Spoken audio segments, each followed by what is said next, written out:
नमस्कार दोस्तों, मैं रविंदर सिंह आप सभी का अपने YouTube चैनल पर हार्दिक स्वागत करता हूं। दोस्तों, जैसा कि पिछले दिनों में RPSC द्वारा स्कूल व्याख्याता भर्ती परीक्षा का परिणाम जारी किया जा रहा है, जैसे जैसे फर्स्ट ग्रेड के अलग अलग सब्जेक्ट का रिजल्ट सामने आ रहा है, वैसे वैसे हम देख रहे हैं कि YouTube के ऊपर रीट अध्यापक भर्ती परीक्षा की जो मुख्य परीक्षा हुई है उसकी कट ऑफ को लेकर भी लोगों के एनालिसिस भी बदल रहे हैं। और प्रतिदिन हम देख रहे हैं कि यूट्यूबर्स द्वारा बार बार अलग अलग वीडियो बनाकर स्टूडेंट्स को भ्रमित किया जा रहा है, या फिर ये कहा जा रहा है कि देखो इतने स्टूडेंट्स के सर्वे के बाद कट ऑफ में ये परिवर्तन हुआ, या फर्स्ट ग्रेड के रिजल्ट के बाद रीट अध्यापक भर्ती परीक्षा की कट ऑफ ये रहेगी। तो आज का अपना मुख्य बिंदु ये रहेगा कि रीट अध्यापक भर्ती परीक्षा पर जो फर्स्ट ग्रेड का रिजल्ट है उसका क्या इम्पैक्ट पड़ेगा, क्या इससे कोई कट ऑफ प्रभावित होगी और कट ऑफ क्या रहेगी, और अध्यापक भर्ती परीक्षा का परिणाम कब तक आएगा, इसके बारे में हम डिटेल एनालिसिस करेंगे। तो आप वीडियो में अंत तक ज़रूर बने रहें, आपके सभी क्वेश्चंस का आंसर आपको इस वीडियो में मिल जाएगा। देखिए, डिस्कस करते हैं हम लोग। सबसे पहला क्वेश्चन जो आ रहा है कि फर्स्ट ग्रेड रिजल्ट और रीट मेंस में कनेक्शन क्या है। देखिए स्टूडेंट्स, जो यूट्यूबर जो है वो फर्स्ट ग्रेड के रिजल्ट और रीट मेंस के रिजल्ट में कनेक्शन दिखा रहे हैं। वो कह रहे हैं कि फर्स्ट ग्रेड की कट ऑफ इतनी रही है तो रीट अध्यापक भर्ती परीक्षा की कट ऑफ इतनी रहेगी। देखिए, बात फर्स्ट ग्रेड और थर्ड ग्रेड की नहीं है। हर एक भर्ती परीक्षा जो होती है वो इंडिविजुअल भर्ती परीक्षा होती है। हर एक का पेपर का लेवल अलग होता है, पेपर करवाने वाली एजेंसी दोनों की अलग है, दोनों के अंदर बैठने वाले अभ्यर्थी कुछ कॉमन होंगे, उनके तैयारी का स्टैंडर्ड भी अलग अलग था, पेपर का लेवल अलग अलग था, टाइम अलग अलग था। आप एक पर्सन से भी अगर दो अलग अलग परिस्थितियों में पेपर करवाएं तो उसका स्कोर भी चेंज हो जाता है। तो फर्स्ट ग्रेड का और थर्ड ग्रेड का आपस में कोई लिंक नहीं है। फर्स्ट ग्रेड की मेरिट का रीट मेंस की मेरिट से कोई कनेक्शन नहीं है। फर्स्ट ग्रेड की मेरिट क्या रहेगी क्या नहीं रहेगी उस आधार पर आप कभी भी रीट मेंस की कट ऑफ का एनालिसिस नहीं कर सकते। क्योंकि देखिए, फिजिक्स की अगर हम बात करें फर्स्ट ग्रेड की, तो फिजिक्स में आप देखोगे कि जनरल कैटेगरी में 227 मार्क्स है। EWS की बात करें तो 193 मार्क्स है। यानी लगभग आप ये देखिए कि EWS और जनरल के बीच में कितने नंबर का डिफरेंस हो गया, 27 और यहाँ पे 7 करोगे तो मेरे हिसाब से इसमें लगभग 34 मार्क्स का अंतर फर्स्ट ग्रेड फिजिक्स के अंदर जर्नल और EWS कैटेगरी के बीच में है। जब फिजिक्स का रिजल्ट आया था तो यूट्यूबर्स ने ये कहा था कि देखिए, हमने जैसा कहा था कि EWS और जर्नल के बीच में कम से कम 40 नंबर का अंतर रहेगा। लेकिन जैसे ही संस्कृत का रिजल्ट आया तो आपने देखा कि EWS का जो रिजल्ट है संस्कृत के अंदर, आप देखोगे EWS की जो मेरिट है वो OBC कैटेगरी से भी ज़्यादा चली गई थी। देखिए, OBC की कट ऑफ यहाँ पे कितनी है, OBC की मेरिट है 269 नंबर, जबकि EWS की मेरिट कितनी है 274 नंबर। इसका मतलब ये हुआ कि इस मेरिट को देख के फिर लोगों ने कहा कि EWS के अंदर चूँकि शर्मा लोग ज़्यादा, संस्कृत सब्जेक्ट के अंदर चूँकि शर्मा जो होते हैं, शर्मा कास्ट EWS के अंतर्गत आती है, वो कैंडिडेट ज़्यादा, इसलिए मेरिट ज़्यादा चली गई। तो एक साइड तो आप देखो 40 नंबर का डिफरेंस बता रहे हो, दूसरी साइड OBC से आपकी EWS की मेरिट ज़्यादा जा रही है। तो देखिए, हर एक सब्जेक्ट प्लस हर एक पेपर का लेवल अलग अलग है, उसके अंदर बैठने वाले अभ्यर्थियों की संख्या अलग अलग है। अगर आप अभ्यर्थियों की संख्या के आधार पर एनालिसिस करो तो भी कहीं तक जायज़ है। आप फर्स्ट ग्रेड और थर्ड ग्रेड को कंपेयर मत करो। फर्स्ट ग्रेड की मेरिट कतई ही थर्ड ग्रेड को प्रभावित नहीं करेगी। फर्स्ट ग्रेड में जो कैंडिडेट थे, और मैंने बहुत से ऐसे स्टूडेंट्स भी देखे हैं जो फर्स्ट ग्रेड की प्रिपरेशन करते हैं, थर्ड ग्रेड का फॉर्म तक अप्लाई नहीं करते। कुछ एक ऐसे लोग हैं जो थर्ड ग्रेड की बहुत ही शिद्दत से तैयारी करते हैं और फर्स्ट ग्रेड के लिए वो एलिजिबल ही नहीं होते। तो आप कैसे इन दोनों को कंपेयर कर सकते हो।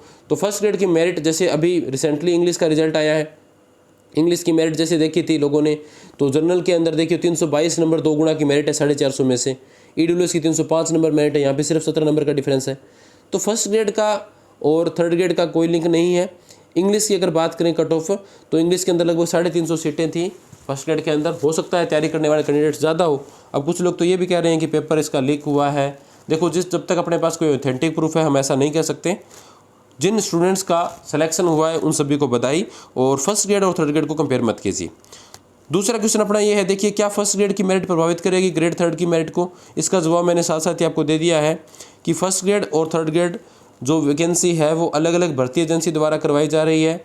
नंबर ऑफ़ कैंडिडेट्स की बात करो, नंबर ऑफ़ वैकेंसी की बात करो, कहीं भी कंपेरेबल चीज़ नहीं है ये। जहाँ फर्स्ट ग्रेड वैकेंसी आई है मात्र 6000 पदों पे, और जहाँ साइंस सब्जेक्ट की बात करूँ, जैसे फिजिक्स की बात करो 82 पोस्ट थी। अगर मैं बात करूँ मैथ की फर्स्ट ग्रेड की तो सिर्फ 68 पोस्ट है, और अगर हम थर्ड ग्रेड की बात करें तो साइंस मैथ की लगभग 7500 सीट है। तो कहाँ 68 सीट पे रिजल्ट आ रहा है, कहाँ 7500 सीट पे आएगा। दूसरा आप ये देखिए कि कहाँ एक साइड मिनिमम 40% का क्राइटेरिया है। क्या है? मिनिमम 40% का क्राइटेरिया है। ऐसा कोई क्राइटेरिया जो है रीट अध्यापक भर्ती परीक्षा में नहीं है। इसका इम्पैक्ट भी पड़ता है। आप मानते होंगे कि बहुत से ऐसे स्टूडेंट होंगे जिनके सब्जेक्ट बहुत शानदार है, हो सकता है सब्जेक्ट में उनके 300 में से 250 नंबर आए होंगे, लेकिन बहुत से ऐसे कैंडिडेट भी हैं जिनका फर्स्ट पेपर क्वालिफाई नहीं हुआ, इसलिए वो इस मेरिट में शामिल नहीं हो सके। जबकि ऐसा कोई क्राइटेरिया थर्ड ग्रेड में नहीं है। तो मैं ये नहीं कहता कि जितनी फर्स्ट ग्रेड की डाउन गई है उतनी ही डाउन मेरिट रहेगी थर्ड ग्रेड की भी। हाँ, वैकेंसी के हिसाब से देखें तो सोचना थोड़ा लाजमी है, लेकिन फर्स्ट ग्रेड मेरिट जो है वो कतई थर्ड ग्रेड को प्रभावित नहीं करेगी। अब बात आती है क्या रहेगी थर्ड ग्रेड की फाइनल मेरिट। अभी रिसेंटली 2-3 दिन से मैं देख रहा हूँ कि यूट्यूब पर अलग अलग यूट्यूबर जो एक्सपर्ट टीचर है वो अपने हिसाब से मेरिट बता रहे हैं। पहले जो लोग लगभग 85 क्वेश्चन पे सिलेक्शन बता रहे थे, जैसे फर्स्ट ग्रेड की मेरिट बढ़ती है कि कुछ एक सब्जेक्ट की, तो वो से डायरेक्ट पहुँच के 95+ क्वेश्चन पे से बता रहे हैं। अब इंग्लिश के अंदर बता रहा हूँ मैं, इंग्लिश सब्जेक्ट के अंदर जो पहले 85 पे सिलेक्शन बता रहे थे वो 95 पे बता रहे हैं। और ये कह रहे हैं कि पूरे राजस्थान के स्टूडेंट्स का हमने सर्वे कर लिया। तो देखिए, इंडिविजुअल बहुत से स्टूडेंट ऐसे होते हैं जो अपना स्कोर सभी को बताते भी नहीं है। बहुत से स्टूडेंट आपके पास भी ऐसे होंगे जो अपना स्कोर किसी के साथ शेयर नहीं करते।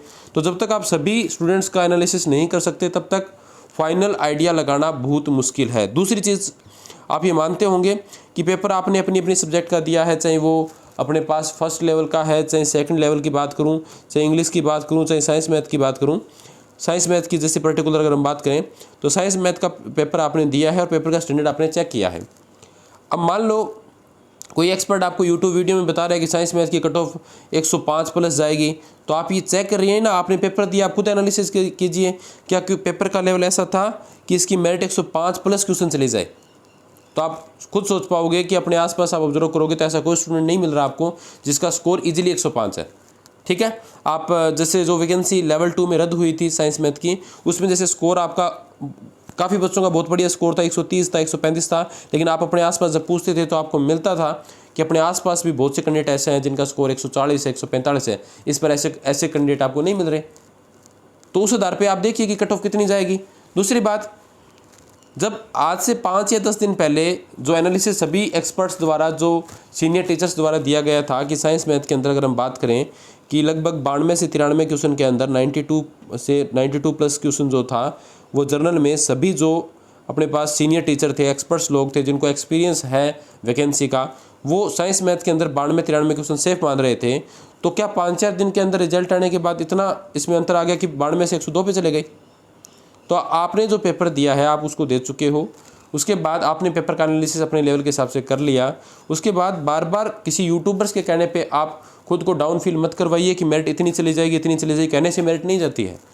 पहले जो स्कोर बताया गया था आपको, उसी अकॉर्डिंग साइंस मैथ के अकॉर्डिंग अगर मैं मानूँ तो जनरल कैटेगरी के अंदर मेरे अकॉर्डिंग 93+ क्वेश्चन जिनके सही हो रहे हैं वो पूर्णतः आश्वस्त रहे कि उनका फाइनल मेरिट में सिलेक्शन होगा। जनरल कैटेगरी की बात कर रहा हूँ मैं। और ओबीसी की आप इससे 4 या 5 क्वेश्चन, क्योंकि नंबर ऑफ वैकेंसी ज़्यादा है तो 4 या 5 क्वेश्चन कम करो, 88 के अराउंड 88+ जिनके स्कोर बन रहे हैं उनका फाइनल सिलेक्शन होने के पूरे चांसेस हैं। अगर बात करें हम EWS कैटेगरी की, तो मेरे अकॉर्डिंग 83+ जो जिनका 83+ क्वेश्चन EWS कैटेगरी में जिनके सही हो रहे हैं उनका सिलेक्शन होने की बहुत संभावना है। EWS की कम बताने का कारण है, देखिए ओबीसी की अगर आप नंबर ऑफ फॉर्म देखोगे थर्ड ग्रेड के अंदर, तो ओबीसी कैटेगरी के अंदर लगभग 89,000 यानी 89,000 फॉर्म फिलअप हुए थे। और EWS कैटेगरी की बात अगर मैं करूं तो EWS में मात्र 23,000 फॉर्म अप्लाई हुए हैं। तो आप ये देखोगे लगभग 4 गुना फॉर्म ओबीसी में है। तो ओबीसी से कुछ लोग कह रहे हैं कि ओबीसी से EWS की मेरिट ज़्यादा जाएगी क्योंकि लोगों के सर्टिफिकेट बन चुके हैं। देखो, सर्टिफिकेट बनने की बात नहीं, आप ये देखिए कि लगभग 4 गुना फॉर्म ओबीसी में भरे गए हैं EWS से। तो सर्टिफिकेट बन गए होंगे, लेकिन ये बताओ सर्टिफिकेट इतने ज़्यादा थोड़ी बन गए कि 4 गुना फॉर्म के बाद भी EWS की मेरिट ओबीसी से ज़्यादा चली जाएगी, ऐसा पॉसिबल नहीं है। 83+ जिनका स्कोर बन रहा है EWS कैटेगरी में, उनका फाइनल सिलेक्शन हो जाएगा मेरे अकॉर्डिंग। बाकी ये इस पे भी डिपेंड करेगा कि कितने क्वेश्चन डिलीट होंगे, उस पर भी अपना रिजल्ट डिपेंड करेगा। अब फाइनल क्वेश्चन हम लेके चलते हैं कि कब तक आएगा ग्रेड 3 का फाइनल रिजल्ट। तो अध्यापक भर्ती परीक्षा ग्रेड 3 जो है उसका फाइनल परिणाम मेरे हिसाब से जितना एक्सपर्ट्स बता रहे हैं, जो उपेन यादव जी हो गए, हनुमान किसान द्वारा बताया जा रहा है, उनके अकॉर्डिंग मुझे लगता है कि ग्रेड 3 का जो अंतिम परिणाम है वो लगभग 25 अप्रैल के आसपास जारी कर दिया जाएगा 2 गुना मेरिट का। और आज लगभग 15 अप्रैल हो चुकी है, लगभग 10 दिन की बात है। तो 10 दिन तक आप आपने जो पेपर दिया है उसका एनालिसिस करने के बाद अपना फाइनल स्कोर चेक कीजिए। और अभी भी मैंने आपको बताया था कि कितनी क्वेश्चन डिलीट होगी उस पर भी मेरिट डिपेंड करेगी। आप अपने तरफ से मेहनत कर चुके हो, जब तक फाइनल कट ऑफ नहीं आती है तब तक निराश होने की आवश्यकता नहीं है। उम्मीद बनाए रखिए, आप जिस भी भगवान को मानते हो उस पर विश्वास बनाए रखिए, आपका सिलेक्शन होकर रहेगा। किसी भी यूट्यूबर्स द्वारा कहने पर कि 105 मेरिट चली जाएगी, 110 क्वेश्चन मेरिट चली जाएगी, आप कतई निराश मत होइए, अपनी उम्मीद को ज़िंदा रखिए, क्योंकि उम्मीद पे दुनिया कायम है। इसी प्रकार की और ऑथेंटिक अपडेट प्राप्त करने के लिए चैनल को सब्सक्राइब कीजिए। और रीट अध्यापक भर्ती परीक्षा से रिलेटेड कोई भी क्यूरी है तो आप कमेंट बॉक्स में लिख के पूछ सकते हो। अगर वीडियो में आपको कोई त्रुटि लगती है तो आप अपना कीमती सुझाव दे सकते हो। Thank you so much.